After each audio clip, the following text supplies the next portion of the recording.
what we know doesn't work, and Joe Biden touched on this yesterday and did a pretty good job at it. And he talked about it on the Today Show today as well, actually. He said, what we know doesn't work is our current strategy. And what we know causes chaos is our current strategy. Now, what might happen if we leave is debatable. But what's happening today is not debatable.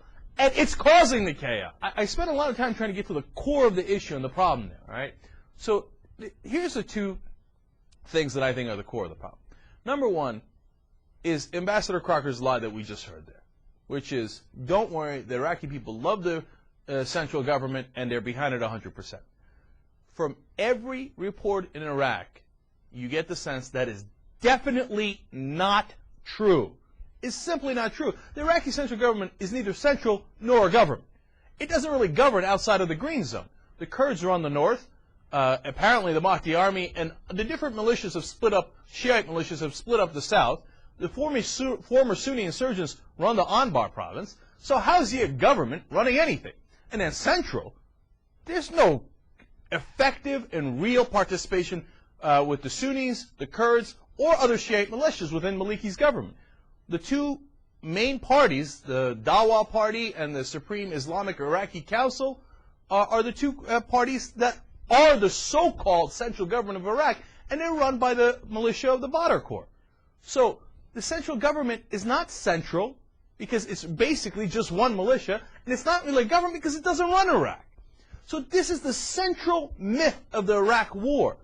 And if the Democrats don't challenge this, and that's what Congressman Smith was partly doing there, and that's why it was so important, his question was, if they don't challenge this central myth, then they're never going to get beyond any of this. Because if they believe that the Iraqi government is actually going to get us some results, then you could buy into the argument of, well, let's give them more time for them to get us the results. But if you realize the Iraqi government is a fraud, then you realize the more time doesn't buy you any extra benefits. There's no advantages to the more time, because basically you're giving more money, resources, weapons, and time for one militia to take over and dominate all the other militia.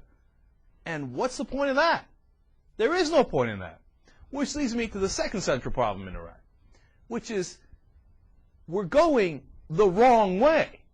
So if you said, I'm going the right way, and I could show it to you, and you see I've got 10 miles left to go, if you give me more time, I'm going to get there, I'd say, well, all right, okay, I don't like that we've spent so much time getting there, but I understand your plan.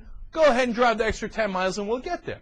But if you tell me you're driving the wrong way another extra 10 miles, after we've already driven 1,000 miles in the wrong way, why would I let you keep going? And we're going the wrong way because there is no plan. There is no unified Iraq to hand over and to have it be stable and secure and peaceful and flourishing for us to leave. The Iraqi army we're training is never going to get trained because it doesn't really believe in centralized Iraq. Let me give you one more analogy on it.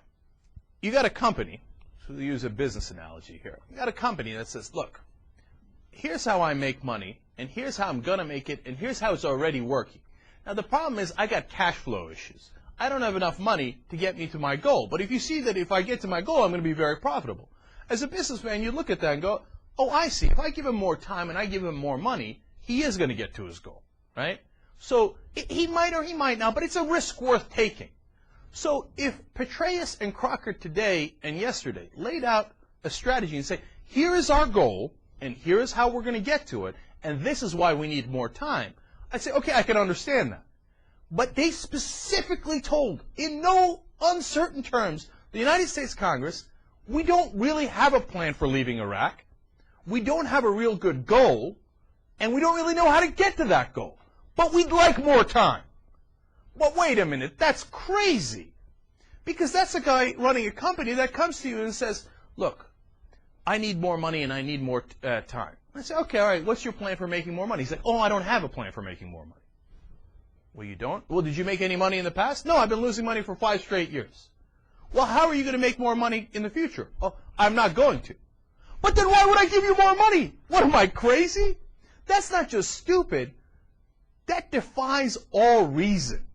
You would have to lack the capacity for reason and logic to give that man more money. Because he tells you he's going to lose it, and he has no plan for making any more.